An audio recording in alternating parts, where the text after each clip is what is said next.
पहलगामच्या दहशतवादी हल्ल्यानंतर भारताने पाकिस्तानसोबतचे द्विपक्षीय संबंध तोडत पाकिस्तानी नागरिकांना भारतातून बाहेर पडण्याचे आदेश दिलेत।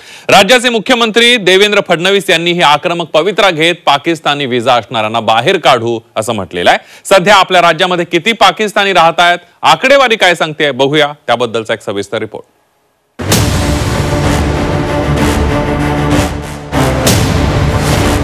पाकिस्तानांनो चालते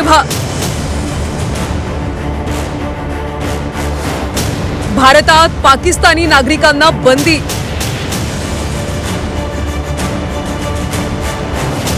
पहलगाम हल्ल्यानंतर केंद्र राज्याची आक्रमक भूमिका।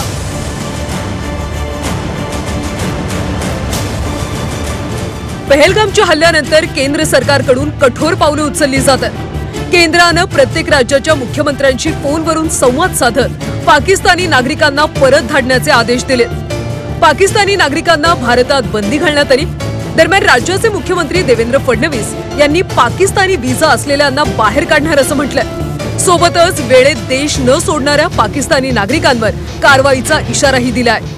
पाकिस्तानी नागरिक जे भारतामध्ये आहे त्यांचा व्हिसा रद्द केलेला आहे आणि त्यांना तात्काळ निघून जायला सांगितलेलं आहे।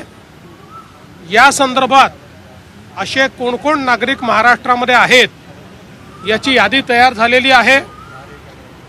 आम्ही मॉनिटरिंग करतोय, सगळ्या पोलीस स्टेशन्सला देखील सांगितलेलं आहे। तात्काळ वेळेमध्ये त्यांनी देश सोडून गेलं पाहिजे या दृष्टीने पूर्ण मॉनिटरिंग केलं जाईल आणि जर कोणी त्याच्यात दिरंगाई केली तर त्याच्यावर कायदेशीर कारवाई केली जाईल। कुठल्याही परिस्थितीमध्ये पाकिस्तानी नागरिक व्हिसा कॅन्सल झालेला हा या भारतामध्ये राहणार नाही, या महाराष्ट्रामध्ये राहणार नाही। या संदर्भात पूर्ण काळजी आम्ही घेतो आहोत। सध्या फक्त भारत पाकिस्तानच्या सीमा भागातच नाही तर महाराष्ट्रातल्या अनेक जिल्ह्यात देखील पाकिस्तानी नागरिक राहत आहेत। काहींनी तर भारताचं नागरिकत्व स्वीकारले, सोबतच इथल्या योजनांचा देखील लाभ घेत आहेत। जळगावमध्ये 700 पाकिस्तानी नागरिक आहेत, पुण्यामध्ये 100, संभाजीनगरमध्ये 57 तर नाशिकमध्ये 6 पाकिस्तानी नागरिक आहेत। जळगावात तब्बल 700 पाकिस्तानींचं वास्तव्य।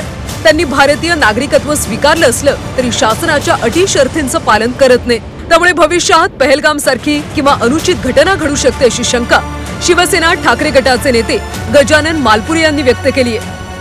इथे येतात, राहतात, वास्तव्य करतात, उद्योगधंदे करतात। याला माझी अशी विनंती आहे आपल्या माध्यमातून की ह्या नुसत्या चर्चा करून फायदा नाही, तर याची कठोर अंमलबजावणी झाली पाहिजे की जे लोक येतात त्यांच्यावर लक्ष ठेवलं गेलं पाहिजे आणि ते काय काय धंदे करतात त्याच्यावरही लक्ष ठेवलं पाहिजे। पण प्रशासन याच्यावर लक्ष देत नाही, म्हणून देशात जे हल्ले होत आहेत। दरम्यान जळगावात व्हिसा संपल्यानंतर सुद्धा काही पाकिस्तानी राहत आहेत, त्यांच्यावर कारवाई करावी अशी मागणी आमदार सुरेश भोळे यांनी केली आहे। काही लोकांमुळे त्या बांगलादेशी असतील किंवा पाकिस्तानी नागरिक असतील यांना पाठबळ दिलं जातं, संरक्षण दिलं जातं आणि दुर्लक्ष करायला हेतुपुरस्कर राजकारणी लोक भाग पडतात। साधारण किती लोक असेल एक आकडा? तेव्हा मी जेव्हा 2003 ला याचिका दाखल केली होती तेव्हा 736 लोक असतील, पण माझा आताही अंदाज आहे की ते 500-700 लोक निश्चित या जळगाव जिल्ह्यात पाकिस्तानी आणि बांगलादेशी लोक निश्चित असण्याची शक्यता आहे। महाराष्ट्रात राहणाऱ्या पाकिस्तानी नागरिक हे प्रामुख्याने 2 प्रकारचे आहेत। कायदेशीर नागरिक जे भारतीय नागरिकत्वासाठी अर्ज करतात किंवा मिळवतात, विशेषतः पाकिस्तानी हिंदू आणि शीख समुदायातले स्थलांतरित। 2015 नंतर अशा अर्जांमध्ये 6 पटीने वाढ झाली। काही पाकिस्तानी नागरिक व्हिसा संपल्यानंतर सुद्धा बेकायदेशीरपणे राहतात। 2017 मध्ये 250 बेकायदेशीर पाकिस्तानी स्थलांतरितांना भारतातून हद्दपार करण्यात आलं। दरवर्षी सुमारे 5000 पाकिस्तानी हिंदू भारतात स्थलांतरित होतात, त्यापैकी काही महाराष्ट्रात स्थायिक होतात। मुंबई आणि ठाणे या मोठ्या शहरांमध्ये अनेक स्थलांतरित राहत असल्याची शक्यता आहे। भारताने नेहमीच आपल्या शेजारी राष्ट्रांसोबत सौहार्दपूर्ण संबंध ठेवले, मात्र पाकिस्तानच्या नरसंहार करण्याची आणि नाहक त्रास देण्याची सवय अजूनही जात नाहीये। आता पहलगाम हल्ल्यानंतर मात्र पाकिस्तानांची ही खोड मोडून काढण्यासाठी भारत सज्ज झालाय। त्यामुळे भारताच्या आश्रयात असलेल्या पाकिस्तान्यांनो आता चालते ब्युरो रिपोर्ट, झी24 तास मुंबई।